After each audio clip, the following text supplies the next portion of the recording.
Hello les amis, j'espère que vous allez bien. Je suis très heureuse de vous retrouver dans cette nouvelle vidéo et aujourd'hui une vidéo spéciale beauté d'automne. Skincare en automne, on fait quoi?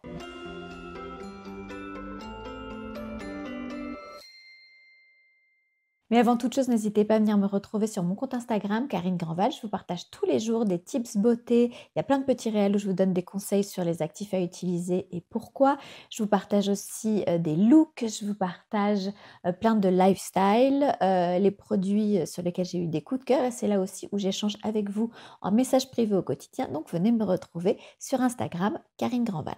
Mais revenons à nos moutons et parlons peau, parlons beauté, parlons automne. Alors, comme vous le savez certainement, à chaque saison, des mécanismes différents se mettent en place sur le fonctionnement de notre organisme et donc sur le fonctionnement de notre peau. Notre peau ne fonctionne pas de la même manière en été, en automne, au printemps ou en hiver. Alors en fait, notre peau soit s'adapte aux saisons, soit notre peau réagit aux saisons. Alors par exemple, notre peau n'aime pas trop les variations de température. Donc en automne ou au printemps, quand il y a des fortes variations de température ou des fortes variations d'humidité, notre peau peut être inconfortable ou pas très bien réagir.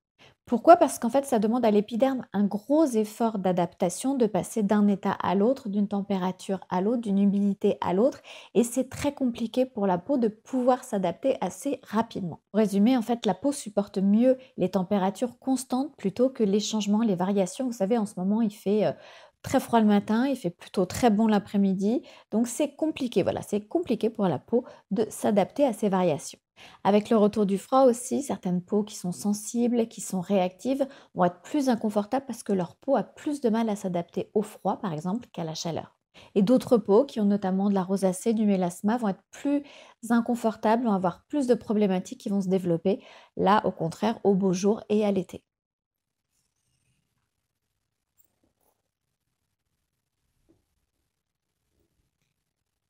Donc, les peaux fines et sensibles, on rentre dans une période qui risque d'être un tout petit peu plus compliquée pour vous. Alors, qu'est-ce qui se passe globalement sur notre peau? L'automne arrive après l'été. Donc, la peau n'est plus cachée, camouflée par le bronzage et des problématiques peuvent réapparaître. Un excès de sébum, un vieillissement plus marqué, une sécheresse de la peau, un relâchement, des taches ou des rougeurs. Et souvent, les excès du soleil se font aussi ressentir à ce moment-là. Donc, c'est là où on va avoir vraiment une peau plus terne, des rides souvent plus marquées aussi, et une peau qui va aussi manquer d'éclat. L'automne marque aussi une phase de transition pour notre organisme, qui se voit tout de suite sur la peau et qui donne lieu à un teint terne, à une pâleur, à une déshydratation et à une perte de fermeté cutanée. Alors, que se passe-t-il réellement sur notre peau en automne? Donc, qu'est-ce qui se passe? La circulation devient plus paresseuse. Et la peau va venir se mettre aussi en mode off pour essayer de garder, de maintenir au maximum la chaleur interne de notre corps et la préserver en vue du froid qui va arriver. Donc comme le corps fonctionne un peu au ralenti, le renouvellement cellulaire, lui aussi, est ralenti. Donc l'épiderme se met en phase de veille, en fait, en phase de repos. Alors que se passe-t-il aussi en été sur la peau? En fait, la production de radicaux libres est boostée par l'exposition aux UV. Et ces UV, on sait maintenant aujourd'hui, ont un impact direct sur la peau puisqu'ils vont venir perturber la production des fibres de soutien de la peau, c'est-à-dire du collagène, des fibroblastes et de l'élastine. Donc, qu'est-ce qui se passe globalement? On se retrouve après l'été avec une peau qui apparaît plus ridée, qui manque de souplesse, qui se relâche un peu plus, qui est moins ferme, donc qui marque un peu plus les signes du vieillissement. On sait aussi que les UV vont avoir un impact direct sur l'état de la barrière cutanée et souvent on se retrouve après l'été avec une barrière cutanée qui est un petit peu en mauvais état. Donc là aussi, c'est la porte ouverte à l'arrivée d'autres problématiques en dehors, en plus de celle de la peau sèche, de la peau réactive, d'une peau qui va être irritée plus facilement. On peut avoir des imperfections, on peut avoir plein de choses qui vont venir justement découler de ce problème de barrière cutanée endommagée. Alors l'été, qu'est-ce qui se passe aussi? C'est que la peau agressée par les UV, pour se défendre, va avoir tendance à s'épaissir. Et elle devient du coup plus sèche aussi. Qu'est-ce qui se passe? Du coup, la peau étant plus épaisse, le sébum ne peut plus s'écouler à peu près normalement. Et donc ce sébum reste un petit peu coincé à la surface de la peau et c'est ce qui va... Donc le sébum reste un peu, on va dire, coincé à la surface de la peau et c'est ce qui peut engendrer aussi souvent à l'automne le retour de pas mal d'imperfections, voire carrément de vraies crises d'acné. Et la peau va aussi avoir tendance à être plus sèche, à plus tirailler, à avoir plus de rougeur et à être aussi plus réactive. Donc en fait, tous ces éléments montrent que la peau a un petit peu souffert pendant l'été, qu'en plus, avec l'arrivée de l'automne et l'arrivée de l'hiver, la peau va agir au ralenti, donc le renouvellement cellulaire va se faire moins vite.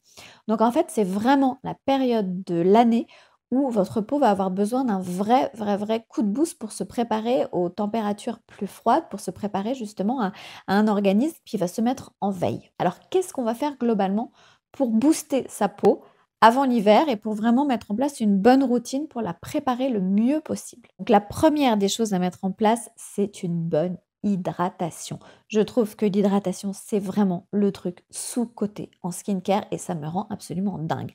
Pourquoi? Parce qu'on sait qu'aujourd'hui, on ne peut pas avoir une belle peau si elle n'est pas bien hydratée, correctement hydratée. Une peau qui manque d'eau, c'est une peau qui va se marquer plus vite, des rides de déshydratation, qui va avoir des problèmes au niveau de sa barrière cutanée, qui risque de s'endommager. C'est une peau qui va être aussi en surproduction de sébum, donc qui va aussi avoir des imperfections, qui va se tacher aussi plus rapidement. C'est une peau qui va être fragilisée. Donc vous aurez beau lui appliquer tout le rétinol, les AHA, tous les super produits, les peptides, tout ce que vous voulez derrière, si votre peau n'est pas bien hydratée, bah, malheureusement, ça ne servira pas à grand-chose. Donc on va tout de suite commencer par la vraie bonne base, on va hydrater sa peau. La peau, elle est donc plus sèche au retour d'été et avant d'arriver à l'automne. Donc on va vraiment mettre en place une vraie routine d'hydratation. Souvent, une crème hydratante seule ne va pas suffire à hydrater votre peau. Ce qui va hydrater votre peau, ça va être des toners hydratants, des essences hydratantes, toutes ces choses qui vont lui apporter de l'eau. On apporte à sa peau à boire et pas à manger. Quand on a soif, on boit, on ne mange pas. Vous voyez la différence? Donc on nourrit une peau qui a faim, donc une peau qui manque de gras, qui manque d'aliments, de nutriments, mais une peau qui manque d'eau, c'est pas la même chose. Donc vraiment, on hydrate sa peau. Toutes les peaux ont besoin d'être hydratées. Même les peaux grasses, même les peaux acnéiques, elles ont besoin d'eau. Donc la première mission skincare de cet automne, ça va être de rétablir un taux optimal d'hydratation. Je vais vous faire des vidéos parce que là, on entre vraiment dans une collection, une série de vidéos dans laquelle après, je vais vous parler aussi des produits que j'utilise pour chacune des problématiques. Là, je vous dresse un peu le bilan global de ce qu'il est intéressant de mettre en place. Après, vous avez peut-être déjà les produits qu'il faut, donc ce ne sera pas nécessaire d'en racheter. On n'est pas dans une surconsommation, on n'a pas besoin d'acheter 1 milliard de produits. Ce qui ne m'empêchera pas, pour celles qui ne savent pas vers quel produit se tourner, de vous faire un petit panel en fait de produits dans différentes gammes, dans différents domaines, pour vraiment pouvoir répondre à chacun des besoins dont je vais vous parler après. Donc une peau qui va être hyper bien hydratée, ça va être une peau qui va être moins sèche, qui va être plus rebondie, un teint plus frais, une peau plus souple et moins de rides. Donc une fois que votre peau est bien hydratée, là vous pourrez la nourrir afin de vraiment préserver, cimenter ce qu'on appelle le film hydrolipidique, la barrière cutanée. Il y a plein de produits qui sont extrêmement intéressants aussi pour venir soutenir et sceller cette hydratation. Parce qu'une fois que vous avez hydraté votre peau, si vous ne mettez rien par-dessus, en fait, l'eau va s'évaporer.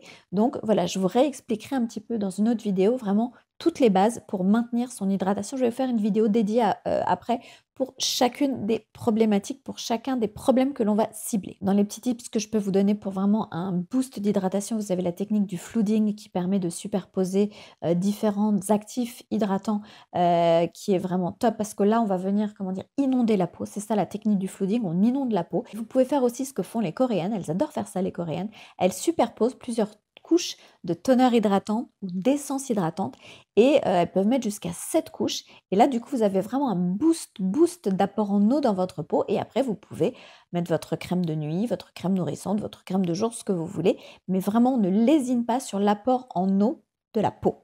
Vous pouvez aussi avoir des masques hydratants, voilà, il y a plein de choses. Là aussi je vous en reparlerai, mais voilà, on hydrate à fond. Deuxième étape extrêmement importante, une fois qu'on a bien hydraté, on pense à l'exfoliation. L'exfoliation, c'est ce qui va venir booster le renouvellement cellulaire, c'est ce qui va venir vous aider à faire peau neuve, c'est ce qui va relancer l'activité de votre peau. Si on n'exfolie pas correctement, eh bien on se retrouve avec un teint super terne, avec une accumulation de peau morte, une accumulation de sébum, avec plein de choses qui ne vont pas forcément aller dans le bon sens pour préparer votre peau à l'entrée dans l'hiver. Donc on va venir raviver l'éclat grâce à cette exfoliation. Mais attention, on n'utilise pas d'exfoliant à grains. Pourquoi? Après, vous faites ce que vous voulez, bien évidemment, il n'y a pas d'injonction, mais moi, je vous explique mon point de vue. C'est que pour avoir échangé avec beaucoup de dermatologues, pour avoir échangé avec beaucoup de médecins esthétiques, le problème de l'exfoliation à grains sur le visage, c'est que la peau est très fine souvent et que quand on exfolie avec des grains, on peut occasionner de micro-coupures sur votre peau et les micro-coupures vont se transformer en micro-taches sous l'effet aussi du rayonnement UV et on va se retrouver après avec des taches qui n'existaient pas sur la peau et ce n'est vraiment pas le but. En plus, le gommage à grains a tendance vraiment à venir endommager la barrière, cutanée, le film hydrolipidique de la peau. C'est très irritant, ça peut être très agressif. Donc moi, je préfère toujours une exfoliation chimique ou une exfoliation enzymatique, qu'une exfoliation mécanique à grains ou que tout ce qui va venir nettoyer la peau avec toutes ces brosses, toutes ces choses, voilà. Moi, personnellement, je ne suis pas pour. Les médecins avec lesquels j'échange ne le sont pas non plus. Après, si vous aimez faire ça, absolument aucun problème et que votre peau réagit bien, il n'y a pas de souci. Mais en tout cas, dans les recommandations que moi, je fais et dans ma manière de faire, moi, je n'utilise pas de gommage à grains pour le visage. J'en utilise pour le corps, oui, et pas trop souvent non plus, mais oui, j'en utilise pour le corps, mais pas pour le visage. Donc pourquoi l'exfoliation est très importante en automne? Parce que on sait que la circulation va devenir plus paresseuse. Donc comme je vous disais, ce renouvellement cellulaire qui se fait tous les 21 jours, ben, ne va pas se faire aussi rapidement. Donc voilà, on va se traîner des peaux mortes sans forcément les voir, mais des peaux mortes à la surface de la peau. Donc ce teint qui va être assez terne, qui va être assez gris, assez triste. Donc pour booster ce renouvellement cellulaire, on va avoir recours à des produits type AHA, donc acide glycolique, tout ce qui va être acide, tout ce qui va être donc PHA, BHA, tous ces dérivés d'acide, ça peut être l'acide lactique, voilà, il y a beaucoup de sortes d'acides aujourd'hui. Je vous referai d'ailleurs un petit topo sur tous les acides. Hem, on va aussi avoir, recours au rétinol qui peut être une très bonne chose parce qu'il a aussi un effet exfoliant. On ne va pas lésiner non plus sur la vitamine C, on ne va pas lésiner non plus sur le niacinamide qui booste aussi le renouvellement cellulaire. Vous avez les peptides qui peuvent être très, très intéressants aussi. Donc voilà, on a tous ces actifs. Après, vous avez les beauty devices notamment avec tout ce qui est masque LED qui est très, très bien justement pour booster la circulation sanguine, pour booster donc le renouvellement cellulaire, en tout cas l'activation et la santé des cellules. Donc voilà, ça c'est vraiment des choses très intéressantes à avoir sous la main à cette période de l'année. Alors après l'hydratation et l'exfoliation, on va venir s'attaquer aussi à la problématique du vieillissement qui s'est un petit peu accéléré. On va essayer de limiter les effets du vieillissement qui se font souvent sentir pas mal à cette période de l'année. Donc là, on va miser à fond sur les antioxydants. Les antioxydants, c'est tout ce qui va empêcher la peau, qui va en tout cas ralentir l'oxydation de la peau. Vous avez bien évidemment la vitamine C, mais si vous ne supportez pas la vitamine C, vous avez d'autres choses qui peuvent venir prendre le relais. Vous avez notamment des dérivés de vitamine C qui vont être moins forts, donc plus faciles à supporter pour la peau. Vous avez du coenzyme Q10, vous avez du tocopherol, vous avez voilà, il y a plein de produits qui peuvent venir prendre le relais à la place de la vitamine C si vous ne tolérez pas bien la vitamine C, ce qui peut arriver bien évidemment. Donc voilà, on mise beaucoup, beaucoup sur les antioxydants en skincare. On mise aussi sur les antioxydants si besoin et voyez toujours avec votre médecin avant d'opérer une supplémentation en complément alimentaire, en quoi que ce soit. Moi, je sais qu'en ce moment, j'utilise en plus de mon collagène une cure, je fais beaucoup de cures de nutri-cosmétiques parce que je trouve que depuis 2 ans que je les utilise, c'est vraiment très, très efficace. Donc j'aime beaucoup les cures, de chez, Evoleum. Vous savez que je prends tout l'hiver la longévité que j'adore, qui est vraiment ma chouchou. Mais au changement de saison, je prends la cure oxygénation parce que c'est une cure qui va vraiment aller en plus cette année, il y a une nouvelle version qui est sortie qui est enrichie en amla, qui est un vraiment très puissant antioxydant. Donc c'est une cure qui contient de la vitamine C, qui contient des polyphénols, qui contient, des céramocides qui vont venir aussi renforcer la barrière cutanée. Donc c'est une cure qui est très complète et qui est très adaptée à cette période de l'année, vraiment pour ce qu'on appelle faire peau neuve, qui agit aussi sur les imperfections. Si vous avez un petit, regain d'imperfection, de l'automne, voilà, c'est une cure qui est vraiment top. Elle c'est l'oxygénation de chez, Evoleum. D'ailleurs, je crois qu'il y a un code promo en ce moment, c'est K20 il me semble, je vais vous le mettre juste en dessous. Donc voilà, pensez aussi à l'in and out, à ce qu'on peut, prendre en interne pour se faire du bien à sa peau aussi, c'est très important. Autre étape après le traitement pur du vieillissement, ça va être aussi, de vraiment prendre soin de votre barrière cutanée. L'hydratation est une chose très importante pour la santé de votre peau, mais prendre soin de sa barrière cutanée, c'est encore une étape au-dessus.